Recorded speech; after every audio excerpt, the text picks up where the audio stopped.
Welcome to zero to Z English, आपका अपना चैनल। Thank you so much for subscribing, continuously watching our channel. और हमारा motive यही रहेगा कि हम आपको अच्छे से अच्छी नॉलेज दें इंग्लिश के बारे में। देखिए, इंग्लिश के बारे में डिफरेंट चैनल्स इधर उधर आपको मिलेंगे खुले हुए, और सभी चैनल्स पर बहुत अच्छे तरीके से पढ़ाया जाता है। सभी लोग अपनी पूरी कोशिश करते हैं कि आपको अच्छी नॉलेज मिले, और जितने भी इंग्लिश टीचिंग चैनल यूट्यूब पे आपको मिलेंगे, हर व्यक्ति कोशिश करता है कि आपको अच्छी इंग्लिश की नॉलेज दी जाए, राइट। तो अब डिफरेंट चैनल्स हैं, उनके बीच में आप कौन से चैनल को सब्सक्राइब करते हैं और कंटिन्यू देखते हैं। तो मेरा कहना यह है कि आप एक ना करके ना मैक्सिमम इंग्लिश चैनल्स को सब्सक्राइब करो, और सभी क्राइटेरिया को देखो। क्राइटेरियन सिंगुलर, क्राइटेरिया प्लूरल, सभी क्राइटेरिया को देखो कि कौन से चैनल में क्या क्या डिफरेंस है, ताकि सबका मिला के एक बेस्ट नॉलेज आपको हो। हम ये नहीं कहेंगे कि हम बेस्ट पढ़ाते हैं, राइट। हमारे हिसाब से सभी अपना बेस्ट देते हैं। कल को आप भी अपना इंग्लिश नॉलेज लेके और एक इंग्लिश चैनल अगर आप बनाते हैं, तो मैं तो सजेस्ट करूंगा कि आप में कुछ ना कुछ टैलेंट जरूर होगा। तो आप इंग्लिश चैनल ही नहीं, कुछ भी टैलेंट होगा। आजकल यूट्यूब पे कोई कुछ भी कर रहा है, उसके सब्सक्रिप्शंस बढ़ रहे हैं और वो लाखों रुपए महीने कमा रहा है।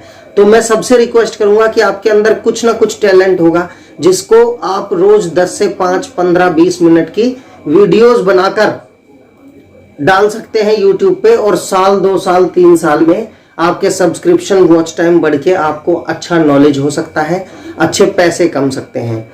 मेरी बेटी है जो टेक्निकल गर्ल के नाम से यूट्यूब चैनल पर वीडियोस अपलोड करती है कि यूट्यूब चैनल पर वीडियोस को कैसे अपलोड करें, कैसे एडिट करें।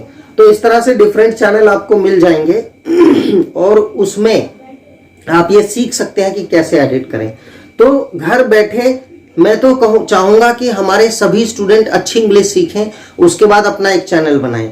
आप ABCD सिखाते हैं, इंग्लिश राइम्स यानी कि पोएट्री, रोज एक पोएट्री बोल के और डाल दो नेट पे, तो लोग देखते ही हैं। 100% अरबों लोग हैं, आपके चैनल को देखेंगे लोग जब मैक्सिमम वीडियोस आप डेली बनाएंगे, और तो लोग सब्सक्राइब भी करते हैं। थैंक यू सो मच आपके इतने बड़े कोऑपरेशन के लिए। हम पढ़ा रहे थे आपको पास्ट इंडेफिनिट। पास्ट इंडेफिनिट मतलब कि ता था, ती थी, ते थे, आ ई ए, ये आइडेंटिफिकेशन होता है। अगर था थी थे की जगह है हूं हो लग जाए, तो है हूं हो लगने के बाद क्या होता है कि वो प्रेजेंट इंडेफिनिट हो जाता है। लेकिन ताती ते के साथ था थी थे लग गया, या आ ई ए लास्ट में आ गया, तो वो पास्ट इंडेफिनिट हो जाता है। ओके, अभी पास्ट इंडेफिनिट जो है, पास्ट इंडेफिनिट में क्या होता है कि सब्जेक्ट वर्ब की सेकंड फॉर्म एंड ऑब्जेक्ट आता है, राइट। अभी नेगेटिव की बात हम करते हैं, वो नेगेटिव में आपको सिखा चुका हूं। अब हम इंटेरोगेटिव की बात करते हैं।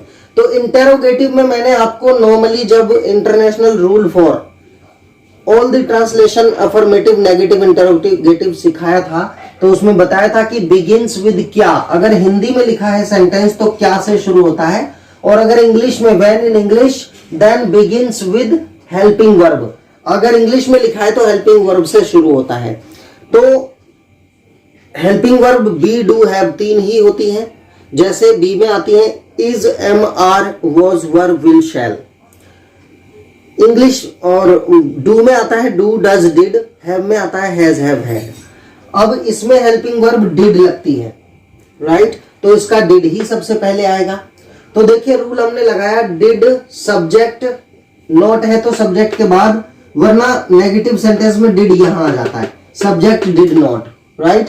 अब डिड इधर आ गया तो अब ये डायरेक्ट इसके बाद आने लगा। प्लस वर्ब की फर्स्ट फॉर्म ही आएगी अगर डिड आ रहा है तो, वरना तो सेकंड फॉर्म आती है अफर्मेटिव में या नेवर के साथ।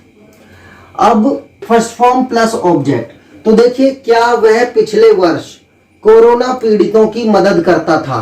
था मतलब पास्ट इंडेफिनिट, क्या मतलब इंटेरोगेटिव नंबर 1। रूल ये लगा दो, देखिए डिड सब्जेक्ट वह ही, वर्ब की नॉट तो है नहीं इस सेंटेंस में, तो वर्ब की फर्स्ट फॉर्म मदद करना, लास्ट में जो वर्ड होता है वो वर्ब होता है, मदद करना, हेल्प। डिड ही हेल्प, किसकी help? The corona victims last year, पिछले वर्ष। अब देखिए इसी तरह से कॉमन रूल यही लगेगा।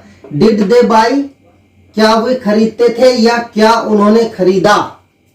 क्या उन्होंने खरीदा? क्या खरीदा? कुछ भी यहां लगा दो। Did they buy fruits?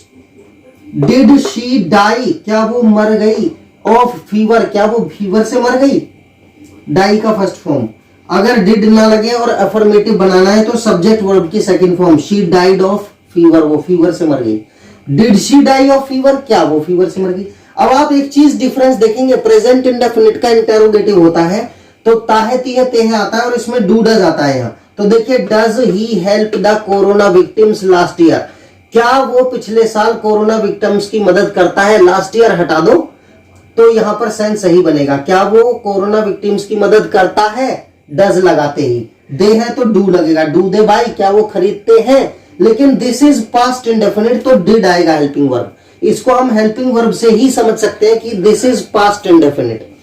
Did they buy, did she die of fever, did your father, father subject है, did your father not give you, देखिए did your father not give you some money, क्या तुम्हारे पिता ने तुम्हें कुछ money नहीं दी? क्या तुम्हारे पिता तुम्हें कुछ पैसे नहीं देते थे? अगर देते थे लगाएंगे तो इसमें कुछ और भी जोड़ सकते हैं। Did your father not give you some money when you were a student, जब तुम एक स्टूडेंट थे। व्हेन यू वर, तुम थे, अ स्टूडेंट, जब तुम एक स्टूडेंट थे तो क्या तुम्हारे पिताजी तुम्हें पैसे नहीं देते थे? Did, next sentence, did you return, क्या तुम लौटे? फ्रॉम मुंबई टुडे, क्या तुम मुंबई से आज लौटे? ओके, तो ये इंटेरोगेटिव नंबर 1 है। अब देखिए this is very simple to understand. तो आपको मेन फंडा सब आता है कि अगर अफर्मेटिव सब्जेक्ट में, अगर किसी भी ट्रांसलेशन में आपको यह पता है कि हेल्पिंग वर्ब क्या लगती है और आइडेंटिफिकेशन कैसे होता है, तो ये चीज मैं 10 बार बता चुका हूं कि इंटरोगेटिव कैसे बनता है, नेगेटिव कैसे बनता है, कौन सा चीज कहां आता है, place of everything I have told you, right. अब देखिए नेक्स्ट, देखिए इंटेरोगेटिव नंबर 1 बताया। अब इंटेरोगेटिव नंबर 2 की बात करते हैं। 2 तो देखिए बिगिंस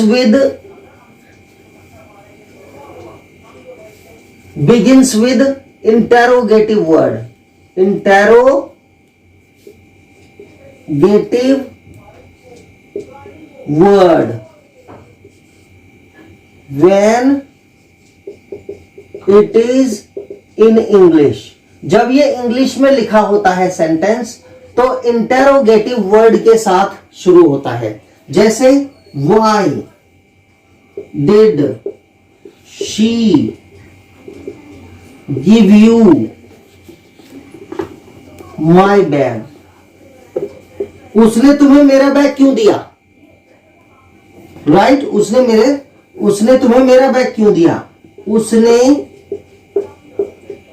आपको मेरा बैग क्यों दिया। तो देखिए अगर हिंदी में लिखा है तो इंटेरोगेटिव वर्ड बीच में आ जाता है, यानी लास्ट से ठीक पहले, और अगर इंग्लिश में लिखा है तो इंटेरोगेटिव वर्ड शुरू में आता है। देखिए ये इंटेरोगेटिव 1 का रूल है सारा। डिड सब्जेक्ट, वर्ब की first form object. Did she give you my bag, क्या उसने तुम्हें मेरा बैग दिया, लेकिन सेंटेंस है उसने आपको मेरा बैग क्यों दिया, तो इसी के पीछे वाई लग जाएगा। कॉमन रूल ये मैं बता चुका हूं आपको। जब इंटेरोगेटिव 1 से 2 बनता है तो जो 1 का रूल है उसके ठीक पीछे इंटेरोगेटिव वर्ड लगा दो। ओके, जैसे सब्जेक्ट, सॉरी इसका रूल लगेगा, मैं फिर भी रूल आपको बार बार लिखवाऊंगा। इंटेरोगेटिव वर्ड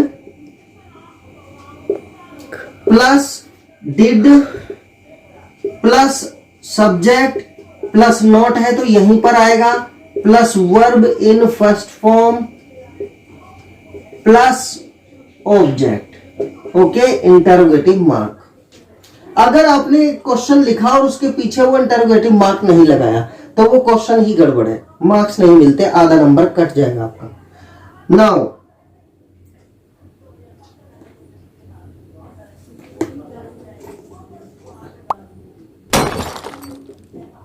अमेरिका ने हमारी मदद, अमेरिका ने कोरोना काल में हमारी मदद कैसे की? ई आ गया, REA past indefinite. How means कैसे, तो अब कैसे वहां आ गया तो डायरेक्ट फटाक से समझ जाओ कि हाउ इसमें शुरू में लगेगा, राइट। अमेरिका ने कोरोना काल में हमारी मदद कैसे की, हाउ, फिर इंटेरोगेटिव वर्ड आ गया, फिर helping verb, how did, subject America, क्योंकि कर कौन रहा है, मदद कौन कर रहा है, अमेरिका, तो हाउ डिड अमेरिका, वर्ब की फर्स्ट फॉर्म नॉट तो है नहीं तो हेल्प वर्ब आ जाएगी, how did America help us, हमारी मदद, अस। ड्यूरिंग माने के दौरान, during corona, corona pandemic, pandemic माने महामारी, ओके, एपिडेमिक भी बोलते हैं वो, जैसे मच्छरों से एपिडेमिक, तो पेंडेमिक, कोरोना पेंडेमिक के दौरान, ड्यूरिंग कोरोना पेंडेमिक, राइट। ये मैंने इंटेरोगेटिव 2 का रूल बताया। नेक्स्ट वीडियो में हम आपको बताएंगे who, which, how many, how much, इनका सेपरेट रूल होगा जैसे कि प्रेजेंट इंडेफिनिट में होता था। ओके, तो मैं बहुत बहुत शुक्रिया और धन्यवाद करता हूं आपका हमारे चैनल को सब्सक्राइब करने के लिए। आप प्लीज सब्सक्राइब कीजिए, लाइक कीजिए, शेयर कीजिए। मुझे जब मैंने शुरुआत की थी ये चैनल बनाने की और वीडियो बनाए थे तो यकीन नहीं था कि इतना अच्छा और इतना जल्दी रिस्पांस मिलेगा हमें, तो मैं बड़ा आभारी हूं आप सभी का। और कुछ भी कमी होती है तो आप मुझे बताया करो please. Thank you so much and have a great day.